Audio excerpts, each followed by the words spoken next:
நம்ம எல்லாருக்கும் ரொம்பவே ஃபேவரட்டான பூமிகா இப்போ புது சீரியலில் கமிட் ஆகியிருக்காங்கங்க. அந்த ஒரு சூப்பரான அப்டேட்டோட தான் வந்திருக்கேன். யாரோட பேர் பண்ணுறாங்க, எந்த சேனலில் வராங்க அப்படின்னு நீங்கள் வெயிட் பண்ணிட்டு இருக்கிறது எனக்கு நல்லாவே தெரியுது. எஸ், இந்த வீடியோ பார்த்து தெரிஞ்சுக்கலாம். அதாவது சரிகமா ப்ரொடக்ஷன்ஸ் பார்த்தீங்கன்னா இப்போ புது சீரியல் லான்ச் பண்ணுறாங்க.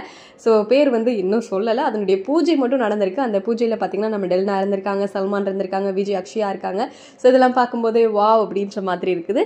அதாவது சன் டிவியில் அன்பேவா அப்படின்ற சீரியல் ப்ரொடியூஸ் பண்ணதுமே சரிகமா தான். அதில் பூமிகா வந்து பயங்கரமான ஃபேமஸ் ஆகிட்டாங்க, மக்கள் மனசில் இடம் பிடிச்சிட்டாங்க. பட் அன்பேவா சீரியலில் பூமிகாவோட கேரக்டர் வந்து அப்படியே க்ளோஸ் பண்ணிட்டாங்க இருக்கிற மாதிரி. ஸோ எல்லாருக்குமே பெரிய டிசப்பாயின்மெண்ட்டாக இருந்தது. என்ன இவங்களோட கேரக்டர் இப்படி முடிச்சிட்டாங்க, இவங்களுக்காக தானே பார்த்தோம் அப்படின்ற மாதிரி.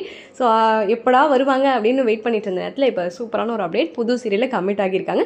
இவங்களோட யார் பேர் பண்ணுறாங்கன்னு பார்த்தீங்கன்னா சீரியல் ஆக்டர் சல்மான். இவர் மலையாளத்தில் நிறையா சீரியல் பண்ணியிருந்தாலும் தமிழில் பார்த்தீங்கன்னா மௌனராகம் சீசன் 2ல் வந்துட்டு ரொம்பவே சூப்பராக பண்ணியிருந்தாரு.